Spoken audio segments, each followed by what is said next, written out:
The truth is, it's the second time that it's been approved because there were some objections.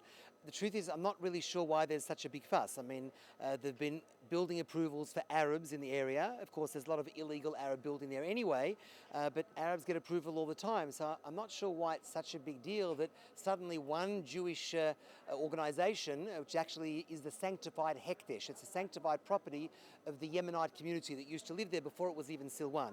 So they asked for approvals and they got approvals to build a single building. It's the first time there's been building approval, so I'm not sure what the big fuss is about. At the moment in the Yemenite village, thank God, the Jews have gone back there. The world doesn't understand that the Jews were actually displaced, evicted and thrown out there by the Arabs and the British. 1938, 39. In fact, the British High Commissioner even wrote a letter saying that the Jewish refugees would be able to return. That was the British promise in August of 1938. So the Jews have returned back to the area, and there's nothing wrong with Jews and Arabs living together in any neighborhood. If Arabs can buy in Ramat Eshkol and in Armon HaNetziv, then why shouldn't a Jew be able to buy in what is today known as Silwan, especially if it's an old Jewish neighborhood? So today there's 21 families there. God willing, there'll be more. The old synagogue was returned to the Jewish people, so it really has been a very special occasion in the last few months. Not just for the families there, but I think for the Jewish people. It was a beautiful, thriving Jewish neighborhood that was decimated. So when people talk about illegal occupiers, the only illegal occupiers there would be maybe the Arabs who have squatted and taken over, the Jewish homes that were as a Yemenite village. Even according to international law, if you are a displaced person and you've been thrown out, then whether it be a war of defence or offence, you have rights to go back there. As it worked out, there were defensive wars and we have gone back there, and so it should be. Jews and Arabs have to be able to learn to live together.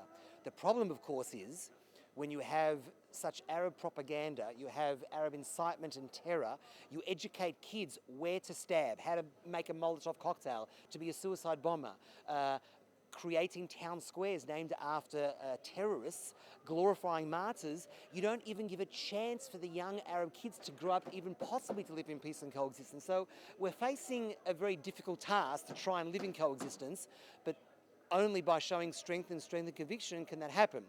Which is why I was obviously shocked and dismayed by the absolute hypocrisy, slight arrogance, and even, I'd say, historical neglect and ignorance when I heard the speech yesterday from Kerry.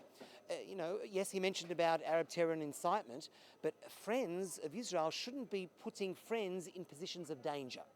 A friend should not be saying, on one hand, there's millions of people that want to kill you, there's terror and incitement, but you give away land.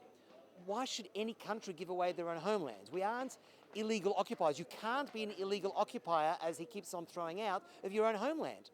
I want to remind the world of Resolution 4000. That resolution is a very famous resolution. 4,000 years ago, there was a covenant made with Abraham. There was another resolution, 2500. 2,500 years ago, a Persian king declared that Jerusalem was the capital city, that the temple could be rebuilt, and that was the Jewish homeland.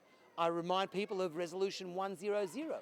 100 years ago, Balfour Declaration, San Remo Resolution, United Nations Charter declaring that Palestine was the Jewish national homeland. So, we are the indigenous people of this land, and there's nothing the world can do about it. You can have any resolution you like, but it's not going to make a difference. If the world wants to be blessed and looked after, then they should support and bless the Jewish people who want to live quietly in peace with both Arabs and Christians.